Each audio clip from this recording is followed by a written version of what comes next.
Welcome back to the Alts Podcast. I'm your host, Horatio Ruiz. We bring you industry leaders and creators to give their insights on the rapidly changing and exciting world of alternative assets. Opinions expressed on this podcast by the host and podcast guests are for informational purposes only and should not be considered investment advice. Podcast hosts and guests may maintain positions in the offerings discussed in this podcast.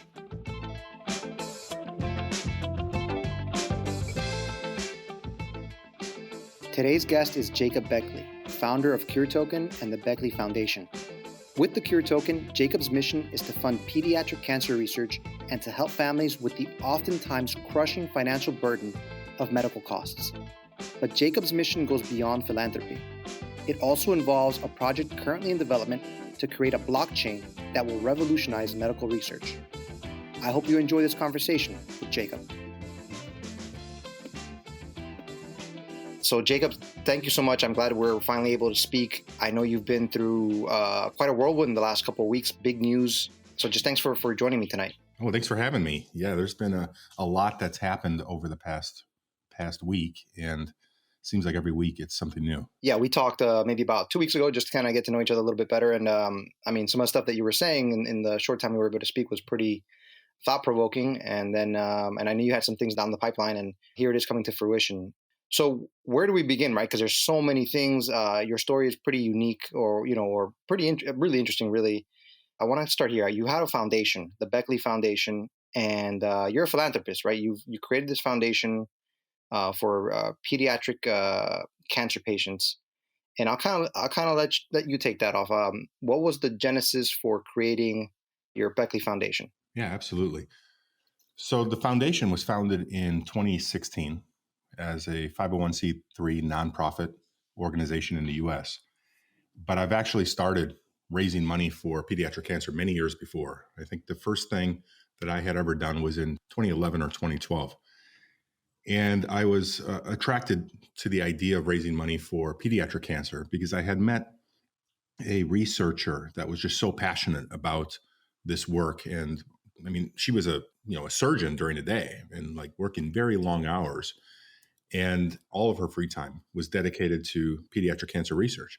And that moved me. And at the same time, I met a lot of families along that way. And I think the families is what convinced me that this is where I need to dedicate my life. So I dedicated my life to a life of service many years ago.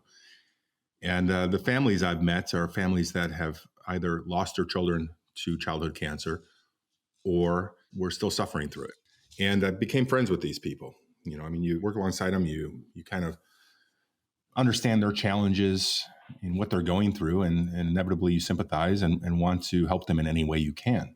So I guess at that point in 2012, I had met, the first families. And then I guess since that point until the current time, it's been hundreds of families that we've met and become friends with and supported in a variety of different ways, whether it's just helping them connect with additional resources or helping them financially. The sad truth of it is that when a family is diagnosed with a child with cancer, more times than not, it's almost guaranteed that family is going to have financial burdens and potentially have to claim bankruptcy. And it's a struggle that I feel is not necessary. And the reason as well that I chose pediatric cancer research as my calling is because I work a day job in innovation. And my job is about trying to find breakthroughs, new ideas, new concepts, new ways of doing things. And I truly believe that cancer as a whole, whether it's childhood or adulthood, the solve for that problem is going to come out of pediatric cancer research. It's at the inception. It's when it's at the youngest stages, the youngest phases of cancer. So I believe by focusing on the most aggressive forms of pediatric cancer, I think we're going to have breakthroughs that already will cascade throughout all forms of cancer, and it already has to this day. Yeah. So you told me you had the surgeon, and she dedicated all her time there, and you've been involved since 2011, 2012. So you start your foundation in 2016. What have you been able to do in that time? Because I know you've done you've been in the news before for other things. There's a legitimacy here that comes with what you do with your foundation, right? And you've been very transparent about it. Could you list a few things like what are some events that you do? How much money have you raised? And I know you've been involved with, something even rowing across Lake Michigan, right? Yeah, exactly. Yeah. So in, I think 2015, I did a campaign which was called Summit for a Cure, which I picked one of the tallest mountains in North America and wanted to climb it. I think at that point, I raised probably like $3,000. It was nothing significant. But it meant a lot to me that I was putting myself out there. My day job, I'm a developer, a technologist, and I sit behind a computer all day. I'm not athletic at all. And I wanted to put myself out there and challenge myself both physically and mentally. So I trained for a very long period of time to get myself into shape to do it, and then did it. And then in 2016, I woke up in the middle of the night thinking, I got to do something else this year. Every year I wanted to do something new that really pushes me. And I woke up in the middle of the night with this crazy idea that, just like, I wonder if anyone's ever rode across Lake Michigan. And for anyone who doesn't know what Lake Michigan is, it's a very large body of water that connects Michigan with Illinois, specifically Chicago, is where I went into. So I spent the whole night researching it, Googling it. I didn't know what rowing was. I didn't know what the distance was. I didn't even know if it was possible. But I found out that it hadn't been done yet. So I started looking into what kind of boat I would need to purchase, how this would occur, how long it would take, what is rowing, because I had no idea what rowing was. And from that, I discovered pretty quickly that there wasn't a boat that would work for this type of journey. They make, rowboats and they make rowing boats, but rowing boats are traditionally for like smooth bodies of water, rivers, things like that.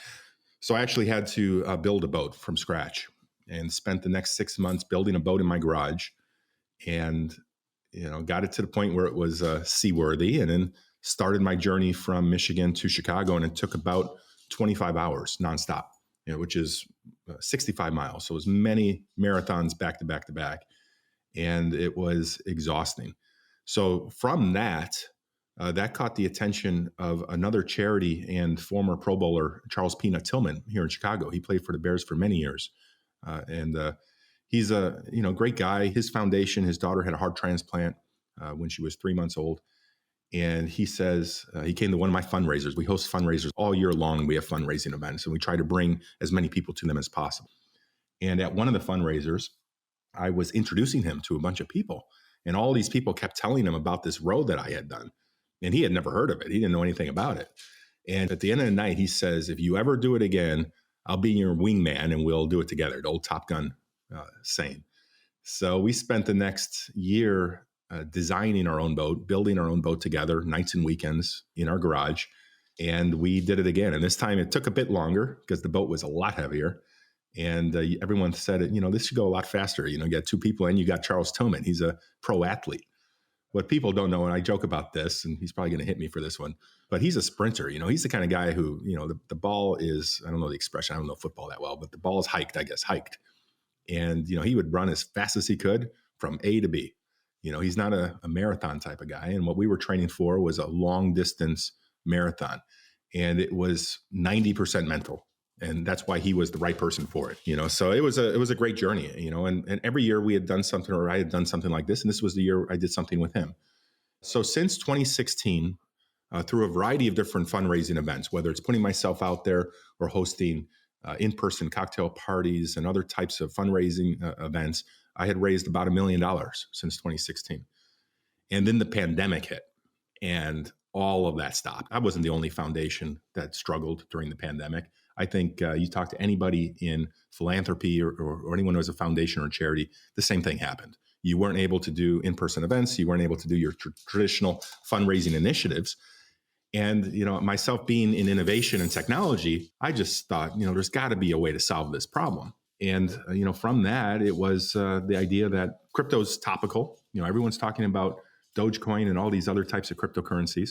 And, it might be a new venture, try to figure out, can a token exist that has a purpose of charity and a purpose of philanthropy? So I went off and developed it, launched it, and it was a success. We were in our V2 contract. The V1 had some technical challenges that we had to work through, but the second contract has been a great success, and we're just pleased with the result. I think at one point, we were generating, I think, $10,000 a day for the foundation.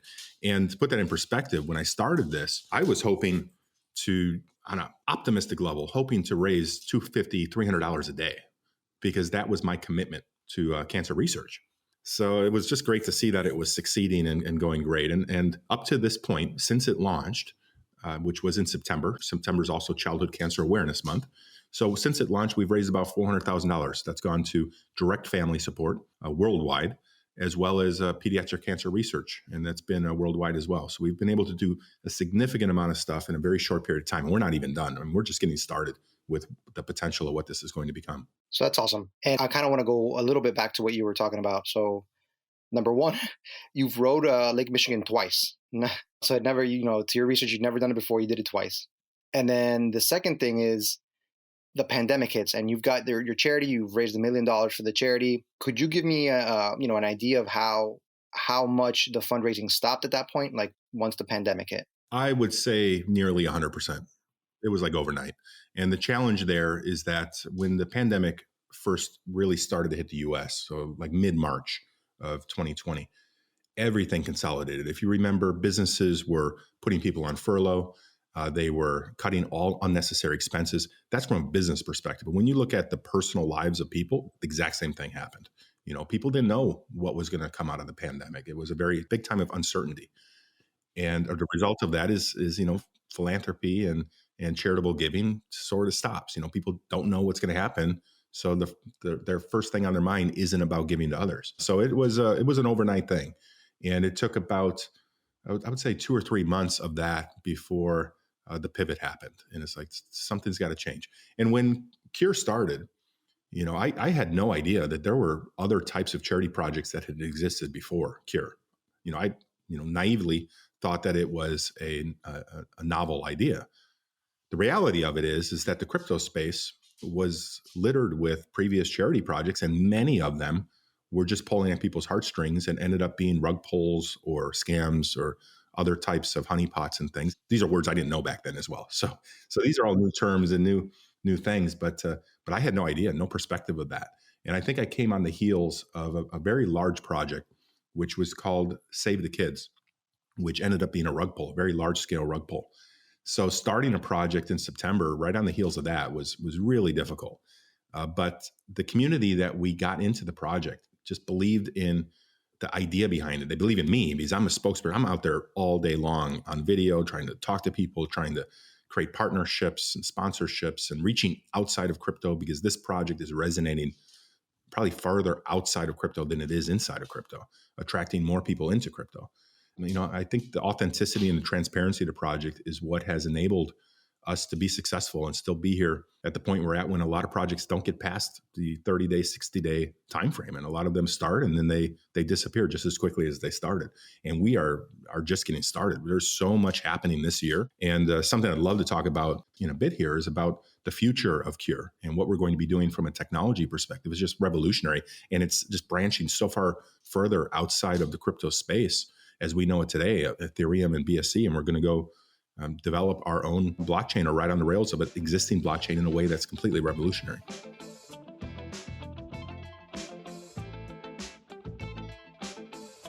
%. I kind of want to get down to the fundamentals of Cure token. So you developed a cryptocurrency. This is a cryptocurrency. It's not a necessarily like a governance token. It's a currency, and you develop this out of necessity. And now, when somebody buys this Cure token, right, a percentage of that goes to your foundation, and then the rest is, do what you will with it, right? You're able to buy it. You're able to buy it on right now PancakeSwap. Is that correct? Yes, PancakeSwap, and we were just listed on a tier 2 exchange called LBank. LBank, okay. And then you also developed a way to buy it using just your standard, easy user experience thing, where you could just purchase some of it with a bank deposit or a credit card. It's actually easier than that. Going back to the roots I described, I work in innovation. I work for some of the biggest brands in the world on innovation, helping them transform digitally and through a technology standpoint to develop new products and new concepts and bring them to market. And I applied that to philanthropy, and I applied that to crypto. So as this project got started, I start to see all of these challenges and issues from a user experience perspective, from a technology perspective, and all these challenges / opportunities. And one of those was that it was so difficult for people to purchase and acquire our project because it's on the BSC network, which here in the US is really difficult to get onto that network and get BNB and all of that. If we were on Ethereum, it might be a different story, but it was extremely difficult. So I had friends and family and extended friends calling me on a regular basis, like saying, how do I get this? What do I got to do? What is a wallet? What is this exchange? Pancake swap? I don't want to deal with pancake swap and all of these other types of things. And I look at that as, first off, it was time consuming for me to be setting up wallets for people and acquiring BNB and then swapping it for them and then transferring the private keys to them. It was just a cumbersome process. But I looked at it as an opportunity. We needed to create technology that simplified that process and made it easier for people to get into cryptocurrency. And as I said, most people who are coming into Cure at this point were people outside of crypto. We were getting friends and families, aunts and uncles, just people who knew nothing about the cryptocurrency space. So we developed a product which is called CurePay.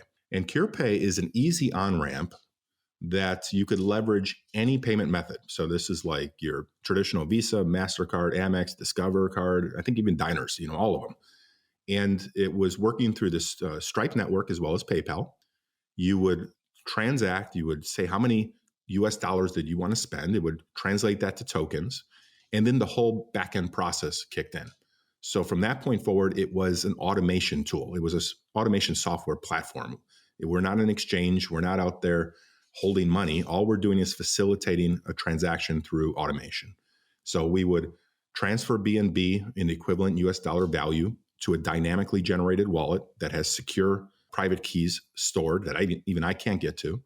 And that BNB gets transferred there. And then through automation as well, we would connect with the PancakeSwap API and convert those BNB into Cure token. We would then have a dashboard. So these people would get an email with access to their custom dashboard where they could see the tokens they purchased, all the transaction history, and then they could do additional features like request their private keys. And then they would get a QR code and it would show them their private keys. There was additional features like obviously buying more, ability to sell, ability to transfer to a wallet of your choice outside of any other tokenomics, so 0% transfers, and other types of features like staking and stuff like that. Those are things that are there in place today, as well as some things that are on our roadmap for the future. So this product is the easiest on-ramp of all crypto that I've ever seen. And I've used Simplex and MoonPay early on, Binance and Crypto.com and all these others. And it's difficult to navigate, especially if you don't know what a wallet is or you don't know what an exchange is. And we just wanted to make it feel like you're buying a pair of shoes online on Amazon, and that's it. So we've added some more layers to it over time because, this space is littered with fraud. There's a lot of people that are out to scam others, get private keys, take advantage of others, and, try to find ways to make a quick buck.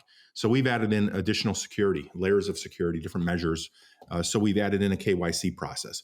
But I insisted on not putting the KYC process at the beginning of the purchase, but rather at the time you want to request your private keys, because I don't want to create a barrier to purchase and acquire a Cure token, but I want to protect the other holders within CurePay and within Cure token. So the KYC is a mandatory process in order to request your private keys, which I think is a reasonable exchange. This is a difficult place to be in, especially if you don't have a lot of knowledge or education on the space. And I, again, just want to protect the current holders, the current people who purchase through CurePay. And that seemed to be the best way to do it. But it's the easiest on-ramp. There's a 5% transaction fee, which is really a processing fee, which covers the credit card processing mechanism through Stripe and PayPal and the infrastructure it's required to support this from a technology perspective. Gotcha. A couple of things. So it seems to me like you've really thought out the process. It seems like you've really kind of put a lot of thought into how the barriers to buying crypto. And then in doing that, you've developed this product that it's accessible to everybody now. And, if you're talking about being able to stake your coins, right? That's not something that beginners can just do. But if you're able to do that through CurePay and it's a seamless process, right? That's pretty awesome, right? Yeah. And I think the best part of it, I think you're leading to this, I think, but I think the best part of it is that this is a real utility at the end of the day. Not a lot of projects have this type of on-ramp. They're only able to tap into people who are educated on what crypto space is and what a wallet is and an exchange and PooCoin, PancakeSwap, all these other terms that just scare people. And we wanted to make it as simple as possible. So the utility here, it's built for Cure. It's built for us to be able to have an on-ramp for people to get to Cure. But the future of this utility is to revolutionize the BSC space and Ethereum space by allowing people to adapt this and adopt this into their own projects and white label this solution so that all the other legitimate projects out there will be able to license this technology, and not for crazy amounts of fees, and not like you're paying $80,000 to get out listed on an exchange. I mean, this is just, hey, I want people to use this. I want people to get educated on crypto and learn how to do it, and find an easy way into it. And that's what CurePay is about. And I think that the way we're looking at a lot of different monetization strategies, but at the end of the day, we're not out to make money. That's not what this is about. We're out to help the cause, to further our mission. So what we feel is probably the most economical way for other projects to get onboarded is by having a very small managed service fee, and potentially even a very small percentage, 0.5% or something like that, of every transaction that goes directly into the Cure token liquidity to help build our project and make it more sustainable for the future. And then also with that, you said you've raised $400,000 since you launched Cure token. What percentage of somebody's purchase goes towards the foundation? 3%. Actually, that was what it was up until a few days ago. We just actually changed our tokenomics. We've been decreasing our tokenomics. We started at a 12% total, which is pretty high, but not uncommon for a BSC project. And then we put it down to 10% around November. And this week we dropped it to 8%. So our strategy around tokenomics is to decrease them over time, and probably 1% to 2% every few months, to make it more economical for people to enter into the project and exit.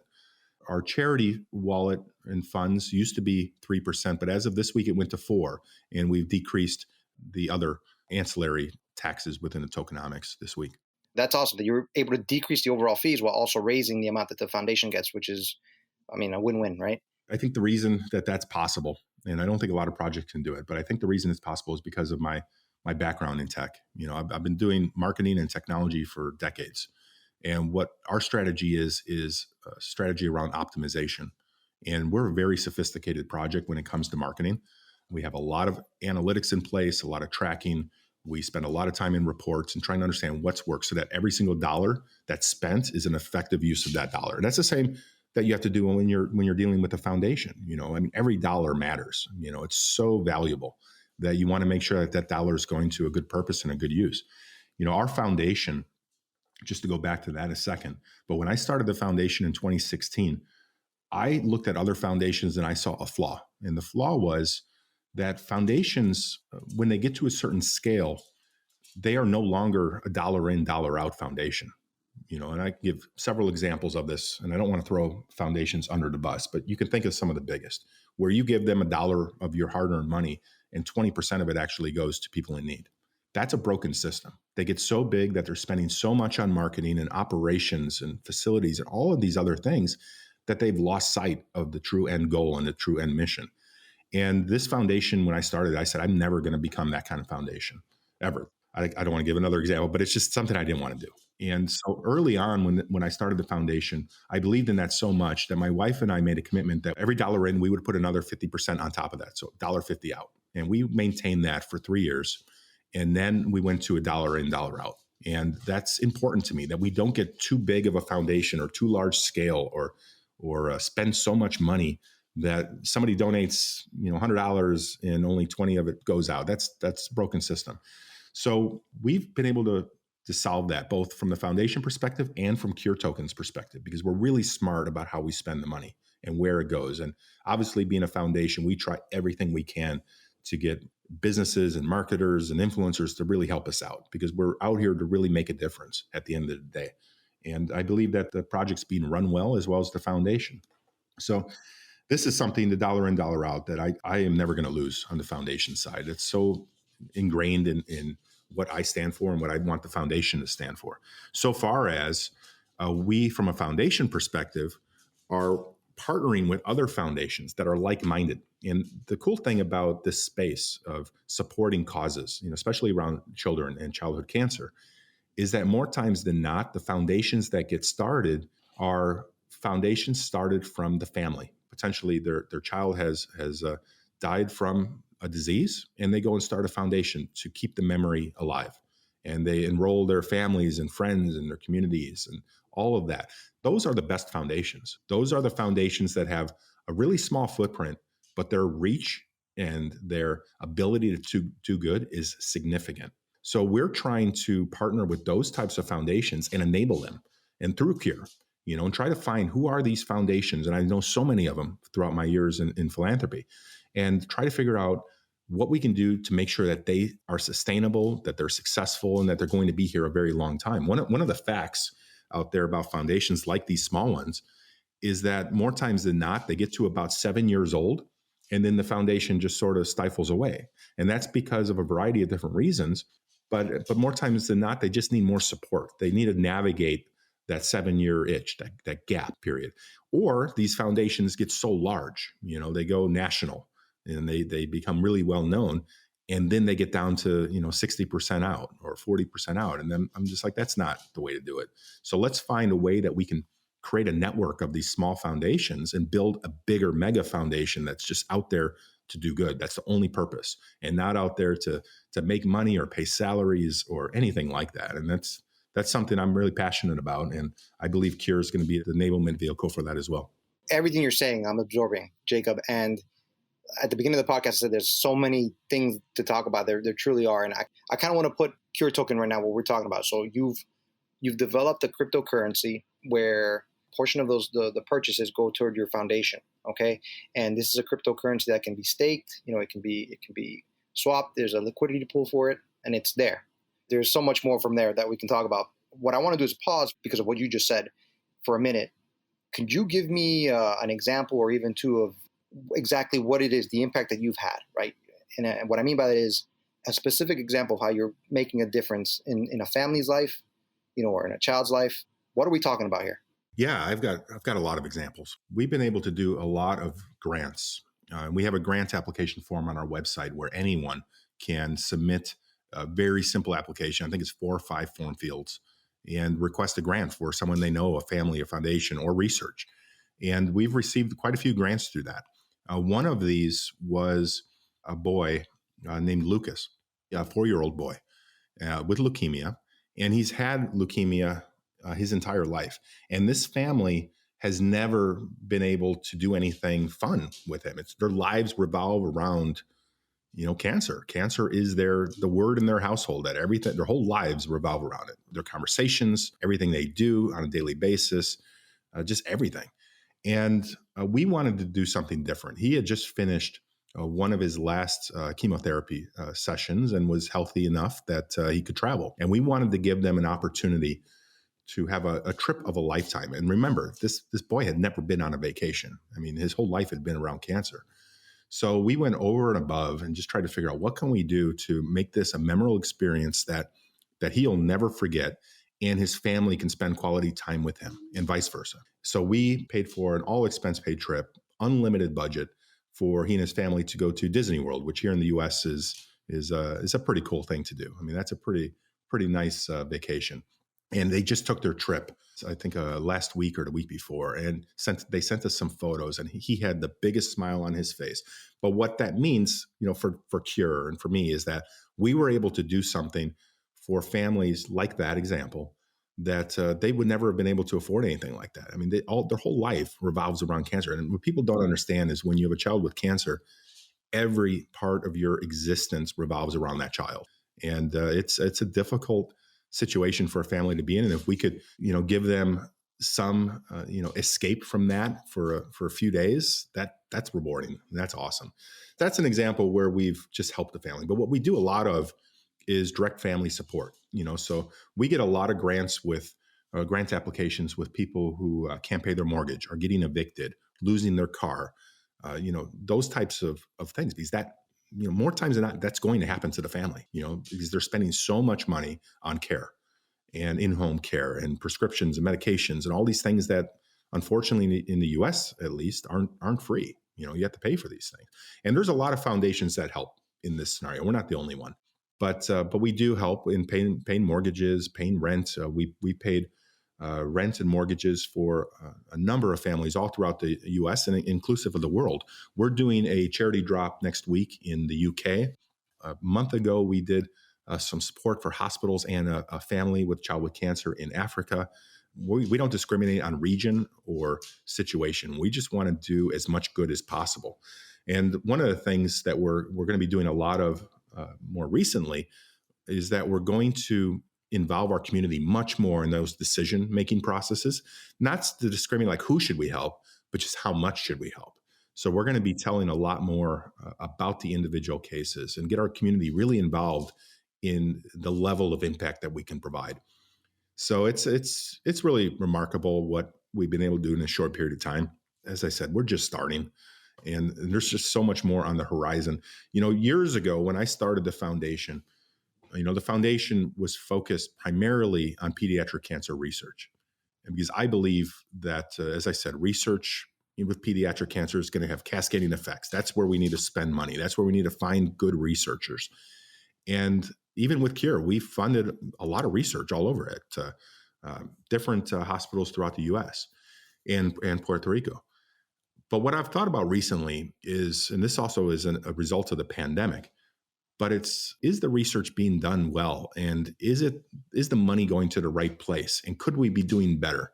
And, I want to talk about that in a bit, but that's the future of Cure, is how can we enable researchers to be more successful in what they do and be motivated to have faster and more breakthroughs. And I think we've kind of cracked that nut and figured it out. And now it's a matter of building the technology to support it and arming the world with this new technology.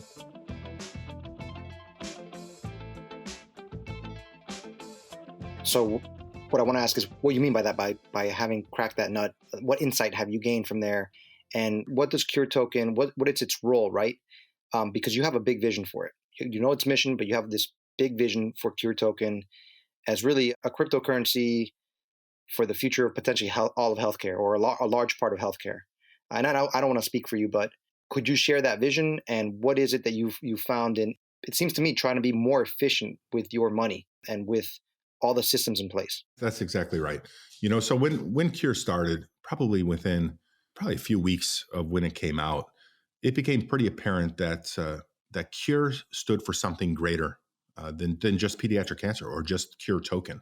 That the way it was resonating in the communities and when it was spoken about, it was bigger. And I'll give you an example. One of the things that Cure started to create a movement around was this concept of making healthcare around the world accessible, equal, and affordable. Because everywhere in the world, you don't have equal healthcare. You don't always have affordability of healthcare. U.S. is a great example, but you go to other places throughout the world, and it's not quality healthcare a lot of times. And Cure started to resonate as the vehicle to make a change there from the ground up, almost like decentralizing finance. That concept, which resonated and took years to do. At first, this was a scary place, and banks and financial institutions were threatened by cryptocurrency. They were threatened by this concept of decentralized exchange of value. But inevitably, they all adopted it, and they all came on board. And now every financial institution and bank in the world deals in cryptocurrency because they need to, because it was community-driven and community-led. The same thing is going to be happening with healthcare. The healthcare system throughout the world is a broken system. It doesn't matter where you live. You could live someplace where you have free healthcare. You could live where you pay for it. It doesn't matter. It's a broken system. And the only way that system is going to change is from the ground up, from a community-driven, decentralized system of healthcare. So Cure started to resonate in the communities as being the vehicle to do that. And we've explored that, and we've got some ideas of how we can actually, initiate change. We're not going to make the change, but we can help initiate it through the Cure concept. The second thing, and this is the one I'm extremely passionate about, is the future utility of Cure is what is called the Cure chain. And the Cure chain is another result of the pandemic. And being, again, an innovation, I think a lot. I mean, my life is about thinking and dissecting problems and analyzing and trying to reassemble situations and connecting seemingly invisible dots together throughout my experiences and my journeys. And that's how Cure came together. But as I was sitting during the pandemic, I stopped and paused and reflected. And I said, how is it that we were able to come out with a vaccine so quickly for this catastrophic ailment that we didn't know much about, but it happened so quickly, and then it was mainstream even more quickly. And when you break that problem down, you bucket it into a few different categories. I mean, there's hundreds and thousands of different reasons and and variables that come into play. But when you start to bucket them into sort of categories, you realize that there were really three primary drivers for that situation to occur. One is that we had an immense amount of accessible data and information.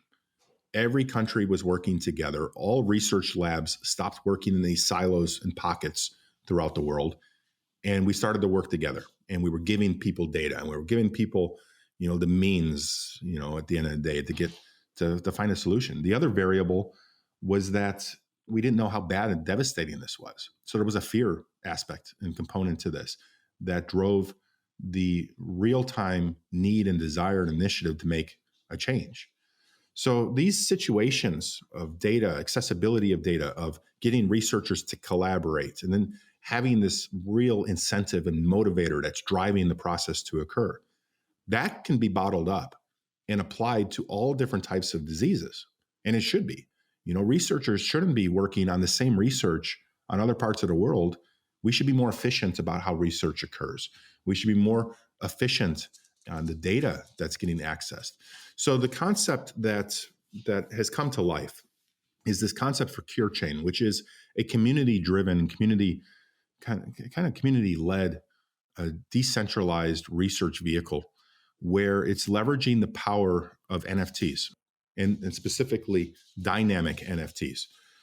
So if I'm sure this whole community does, but everyone here knows what an NFT is, non-fungible token. And the great thing about it is that there's proof of authority, there's proof of ownership, there's accountability.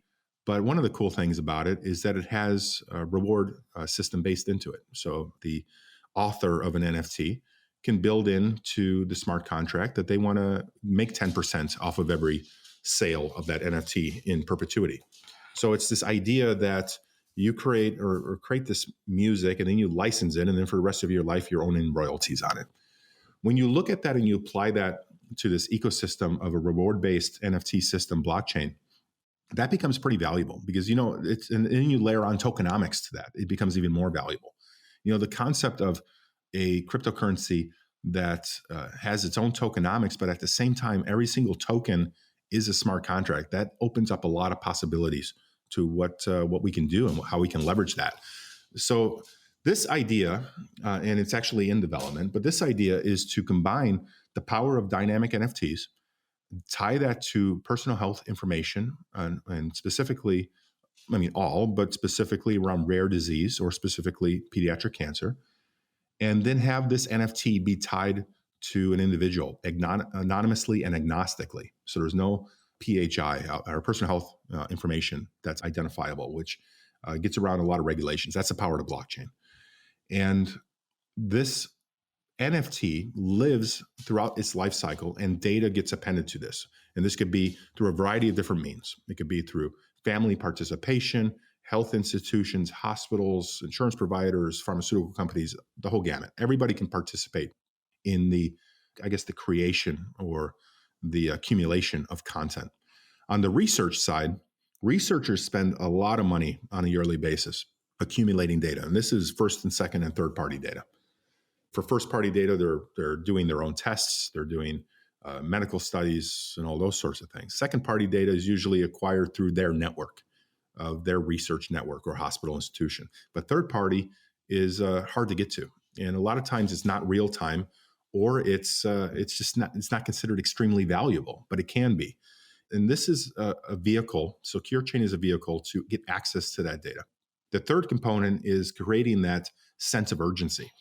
And that sense of urgency is created through a variety of different methods. One is by creating the access to the data, there would be a natural incentive for researchers to want to do more with that data. And I'm not saying there's no data today. There's a lot of data sources out there today that are accessible, but they're not on the blockchain. They're not community driven at all, 100%. And, it's just not enough of it. So by giving the data, motivating, creating this incentive, which is going to be fueled by the tokenomics and Cure, is this idea of bounties that are significant and massive rewards, where the researchers now have financial incentive to keep their labs open and keep their research going, almost how they get grants today, but now it's being fueled through cryptocurrency and the blockchain and tokenomics, as opposed to people behind a desk and making decisions as a board on who they should fund and who they shouldn't. There should be a community-driven initiative on where funds should go and what research we should enable to occur. And hearing you talk about this, and I want to kind of go into a few of those details there, because it seems like it's a relatively novel concept. I love the idea, and I'm kind of following along, but a commentary, right? So I don't know if you remember the bucket challenge with ALS, with Lou Gehrig's disease. And one of the great things about it was that it raised a ton of awareness and a ton of money. But then one of the things it raised awareness about was exactly how little money had actually went into research up to that point for ALS, right? And you would think that something that's like named after an iconic baseball player, Lou Gehrig's disease, and something that's been kind of out there, like the book Tuesdays with Morrie is based on a older gentleman, right, dying of the disease. You would have thought that it had more funding. And then when you compare it to other diseases, and I'm not trying to say that one is more important than the other, but you recognize that not everything is researched on the same level, right? Not even close. And then the second thing that I would kind of get into that blockchain is, you're talking about making an NFT with personal health information. So like we're talking about maybe anonymously uploading a patient's, health records for the benefit of researchers, right? And having that open to any researcher around the world so they can connect some dots, just like they did with COVID-19. That's exactly right. Pediatric cancer is what I'm passionate about, but this is not built exclusively for pediatric cancer. I mean, ALS, I have personal connection with ALS as well. And, that's a very devastating disease. And the Ice Bucket Challenge did generate a lot of funds, but even more importantly, a lot of awareness, which this problem needs. And it's not exclusive to pediatric cancer or ALS. It's all disease, and it's even rare disease. And there's really no motivation at the end of the day for, and this is not a great thing for people to talk about, but pharmaceutical companies aren't out to cure disease. At the end of the day, it's a business, and they need to create sustainability, and they do that by creating treatments. That's not going to change the world. Treatments are going to prolong people's lives. It's going to generate more revenue, but it's not going to solve the problem. Cures are going to solve the problem. And I'm not saying Cure Token or Cure Chain or any of that's going to create the cure for cancer or ALS or any of these catastrophic diseases, but I believe it's going to be the vehicle for others to do it. And that's what I want to create. And this is coming back to my technology background and my passion, my philanthropy and the charity side. All of it's coming together in a way that I feel we're going to be able to make a difference. And I don't want to say we're going to change the world, but I think we're going to change lives. And we already are changing lives on a small scale, and it's going to become a much larger scale.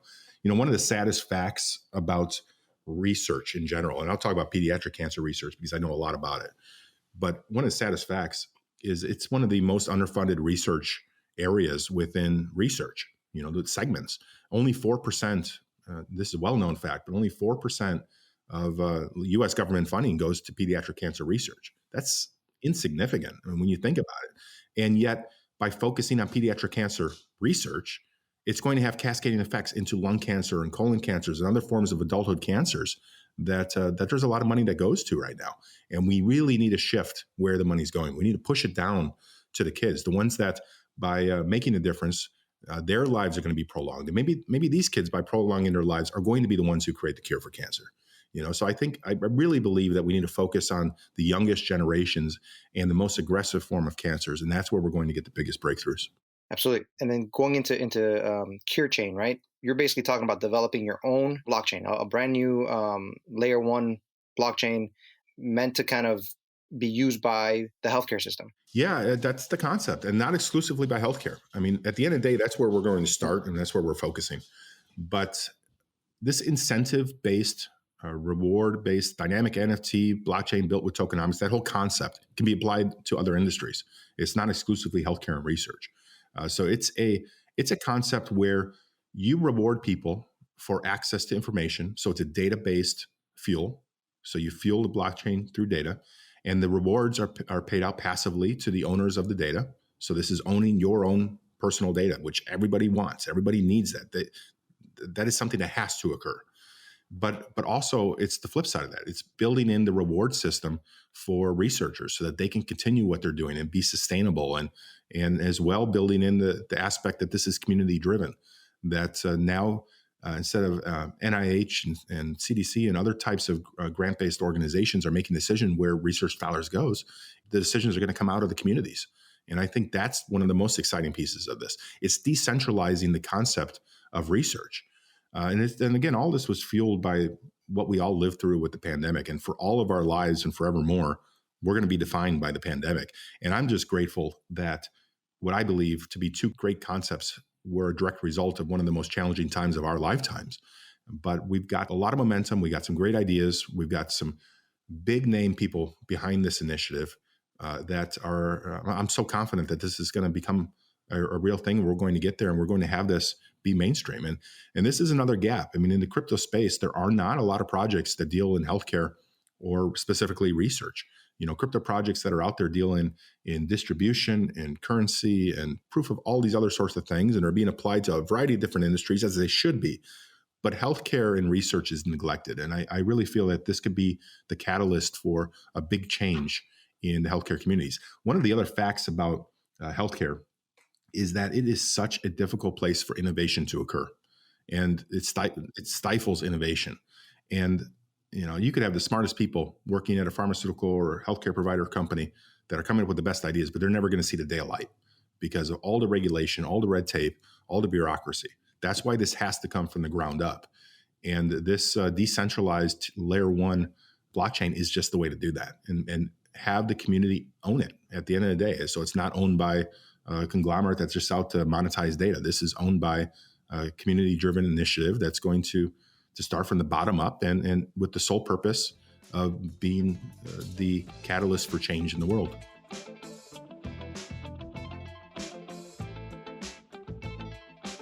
Yeah, and in order for something like that to happen, right? Like and you've mentioned this before, community-driven. And a part of that, I would say that one of the big reasons for Bitcoin's emergence, right, was it had a small, passionate community at the beginning, and the early Bitcoiners were so passionate and I guess convinced about its potential and its future that they couldn't help but spread the news about it and what it was and how they intended to use it and change the world. And from there, a community starts emerging. And you're talking about the same thing, using this for research and to incentivize people, get them moving, and really move away from this corporate model that the healthcare system has been under for God knows how long, right? But to that end, and you mentioned this before, you've done an amazing job of marketing it. You've been out there. You've been at the front of AMAs on Twitter. You've done different interviews, podcasts. I've seen it. One of the big announcements that you just had is you teamed up. You're actually a sponsor for a NASCAR team, which I was like, what? That's a big deal. You got a giant stage. So you just recently announced a partnership with NASCAR to have Cure token, on these races. Could you talk about that? Yeah, that's it. You're right. It is a big deal. I mean, this is a big deal. I remember watching last year. I don't know what race it was. It might have been Daytona. Just put this in perspective. I don't know much about NASCAR. I think my extent of it is Days of Thunder. And someone said it recently, I have to go watch Talladega Nights, but I don't know much about NASCAR. But what I do know is I was, again, last year, I think we were watching the news, and I think Dogecoin had a car. And I'm like, wow, that's pretty cool. That they went out there, they got a lot of publicity and a lot of awareness about the project. And I felt that Cure needed to do the same. As I mentioned earlier, our project is resonating much further outside of crypto than it is inside. So what better place to get more eyeballs on your project than NASCAR? They've got so many viewers. The demographic is the crypto demographic from an age perspective. And I'm like, this is what we got to do. So one of our team members reached out to NASCAR late last year and started conversations like, what does this cost and how do you do it? And, is it something even for us to be feasible that we could even do and afford? And we realized that, well, it is possible. This is within the means of the project. So we agreed to a year-long media campaign and sponsorship with NASCAR across all our digital media platforms, which is actually starting in a few days here, I think February 2nd. And then, I didn't know this at the time, but when you deal with NASCAR, you actually are dealing with 2 or 3 different entities. One is you're dealing with NASCAR as a corporation, which is the marketing engine, the business side of things. But then if you want to sponsor a car, you actually have to sponsor it through a race team. So I challenged NASCAR to find a race team that our project would resonate with. The philanthropy side, the pediatric cancer side, the crypto side, which is actually really difficult to navigate throughout NASCAR today. But they found a race team for us that was the perfect fit. And they found a driver for us through that race team that was absolutely the perfect fit. What resonated the most is that this race team, it's Colleague Racing out of North Carolina. They actually have a foundation of their own, which focuses on childhood. It's a childhood foundation for all things like family support and they do. I think they even do like building similar things that we do, like build wheelchair ramps and stuff like that. They just help as much as possible to change lives of families that have problems through health related issues of children. And it was just a really good and solid connection. And then when they told us the driver, who is Noah Gregson, I did some research on him. I'm like, this is the perfect driver. He's young. He's 23 years old. He's raced for 6 years professionally. He's been in the Xfinity Series, which is the second tier down from the Cup Series, for a few years. And I think he got second place last year overall or something like, don't hold me to it, but I think that's something like that. But all of this started to resonate. And then, they started telling me about his passion for, he loves going to hospitals and meeting with kids and, doing what he can to use his public image to make a difference. And I'm like, okay, I got to talk to this guy. So we connected and we worked out a agreement that, we were going to sponsor. Unfortunately, we could only sponsor a single race, which we wanted to do it in September, which is Childhood Cancer Awareness Month. But we're going to be doing a lot more than that. So we're looking at doing additional races, but as well, we're doing a lot to build up to the race and make this a really memorable experience. And inclusive of NASCAR has even said, when I pointed out, you guys do so much for breast cancer awareness. I don't want to diminish breast cancer. I'm just saying they do a lot. You got pink nets or pink wiper blades, whatever they do. They talk about it, and all professional sports teams do something. But nobody really does anything for Pediatric Cancer Awareness Month, which is September. Breast Cancer Awareness Month is October. I want to bring light onto pediatric cancer, and NASCAR wants to as well. So this year, I think they're going to go above and beyond to really shed a spotlight on pediatric cancer and the challenges there, and how we should be putting more energy and attention to it. But our first race is going to be in Kansas City. We're hoping to do more, but that's the one we've definitely got lined up for us. And as I said, we're doing a lot of events leading up to that. We've also developed a campaign which is called Race for a Cure. And Race for a Cure, you're going to see it everywhere. We are going with billboards. We are doing mainstream media and interviews. We're doing charity drops under that campaign.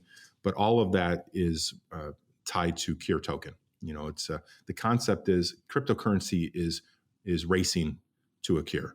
And I really believe, and a lot of people think I talk too big or talk too lofty, but I really do believe that cure is going to be the vehicle for real change and real impact. And that's what excites me the most at the end of the day, is that my whole life has led up to this. Everything I've done from a professional perspective, everything I've done from a philanthropy perspective, the fact that I've dedicated my life to a life of service, everything that has happened for a reason. And it's all coming together in the form of cryptocurrency and blockchain and inevitably cure. And that's what I think is just so exciting and rewarding for myself, but also rewarding for the community members. I think they believe in my passion. They when I talk, I hope they believe me. I believe it. I really do feel we're going to make a difference here. And, this, at the end of the day, cryptocurrency is about making money. Everybody's in it for that reason. But it's great to know that cure, I hope, will, afford people a lot of luxuries and they'll make money from it. But at the end of the day, it's about doing good. And that's what I care about. How much impact can we have in society around the world, not just here in the US, but around the world, and really make a difference in the lives of families who need it, as well as just, in research in general, and just enable it to be more effective and efficient, and just be community driven at the end of the day. So well said. And it's an interesting that what you just said, that people maybe think that, you have these lofty ambitions for Cure Token and they struggle to see it, right? One thing that you just said, you've dedicated your whole life to this, and you have, prior to starting this cryptocurrency, you had a successful foundation that was making a difference. You said, you had raised $1 million. Like, you're legit, right? Because a lot of times the perception of charity is like, you got, and you talked about this as well, siphoning off funds to, to make other positions or to do these other things. But you had an established foundation prior to doing that. But could you talk to me about some other, maybe some negative perceptions or some things that you've had to kind of work through as you're spreading the message of Cure Token? And how do you not convert, but how do you convince people that, hey, I'm here to stay and I really do want to make a difference here? Yeah, this has been a big problem since the beginning. And I've countered it as best as I can. And I mentioned early on when I started the project, I was right on the heels of one of the most public rug pulls out there in regards to a charity project.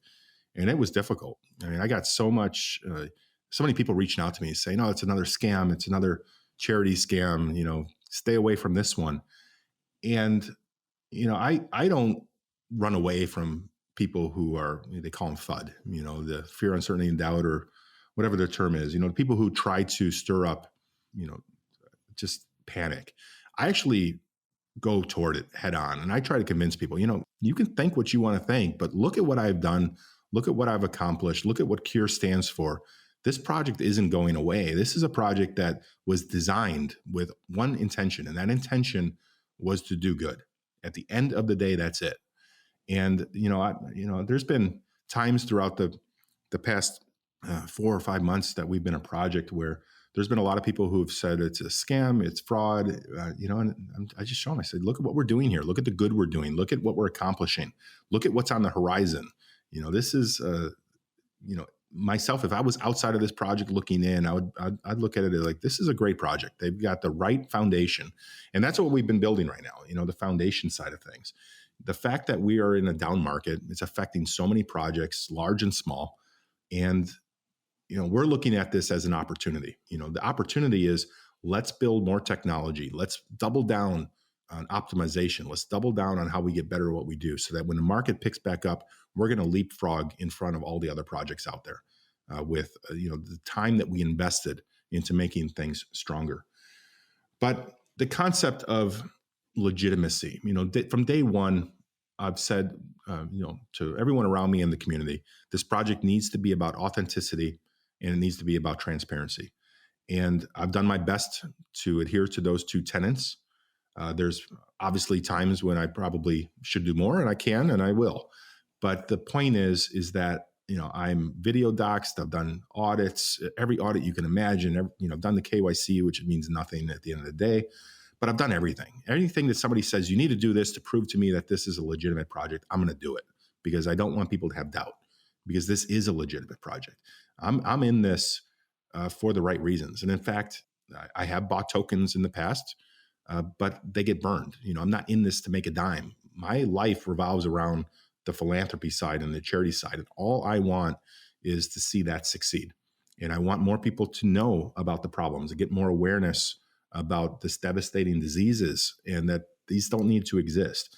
So I need people to just reach out to me if they got, doubts about the project or doubt about what we're doing. I mean, yeah, I love talking about this stuff. I could talk about it for hours, and I'll prove day in, day out that we're a legitimate project with legitimate goals, and everything that we have said we were going to do from day one, everything we've said, we've done it. And it hasn't been small things. I mean, we've done some big things, and we're going to continue to do that. This year, we've got some extremely lofty goals of what we're trying to achieve from a market cap perspective, from a community perspective, from a sponsorship and partnership. I mean, everything, every facet. I mean, we have a roadmap that is, I look at a lot of projects, that's my hobby, but I think we have one of the most aggressive roadmaps out there. And we've broken it up into 3 categories. One is a technology roadmap, we have a marketing roadmap, and then we have a charity roadmap.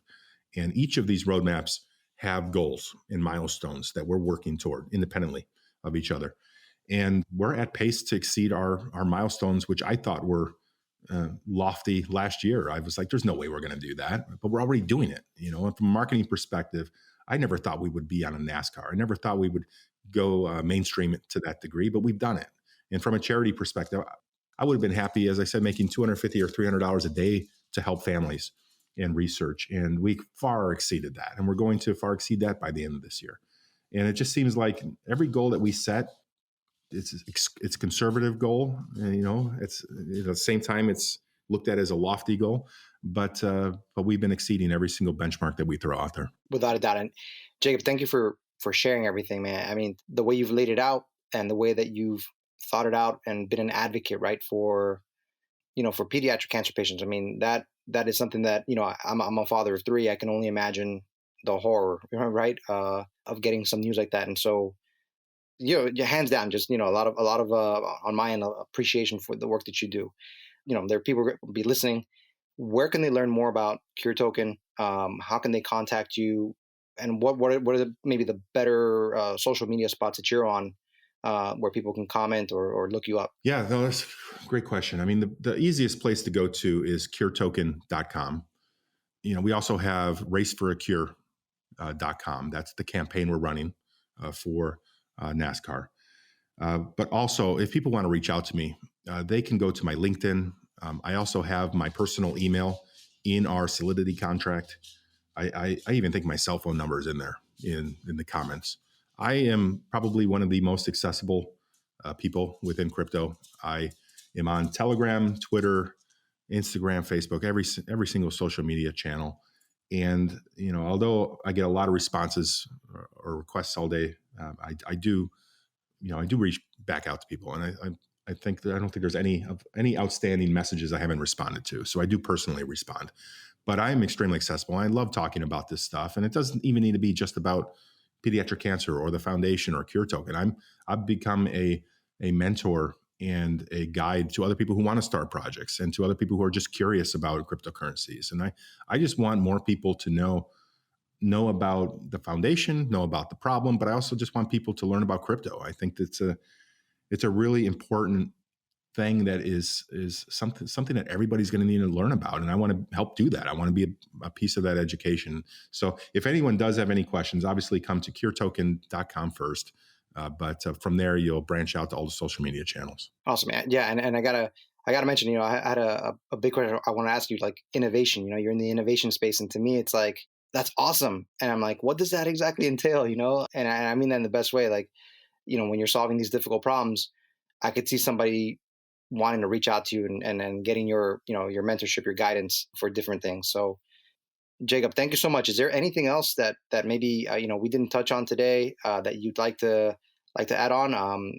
Anything before I say goodbye? Well, honestly, I think this was a great and really well thought through questions. I'm just pleased with being able to cover off on a lot of the foundation side of things, because that's what I'm most passionate about. I mean, obviously, cryptocurrency is why people are here, and that, that's at the end of the day, that's where we went. But the foundation is what matters the most to me. I just really want to see that succeed and help as many people as possible. So no, I don't have anything. I mean, you've covered off on so much. I'm just grateful to have this opportunity to be able to share, my mission, my calling in life. And I'm just happy as well that it came through the form of technology and cryptocurrency and blockchain, because that's throughout my career, everything sort of pointed to that direction. And today, we're focusing so much on NFTs, for example, in my mainstream job through innovation. And it's just exciting that everything's like tying together. And I feel like my life has come full circle with every experience I've had throughout my life is just taken me to this point and taken Cure to this point to be one of the most successful projects out there. I really believe we're going to be up there for many years to come. Absolutely. Thanks for joining us, man. I really, wish you the best. And I'm looking forward to seeing that car running around in Kansas City. That's going to be awesome, seeing that CureToken car going around and having that sponsorship go through. And I hope that when the time comes that you're not too busy and we can have you back in maybe 6 months or a year and kind of catch up and see how you're doing then. And I'm sure you're going to have, you're going to be full of more news and a bunch of updates.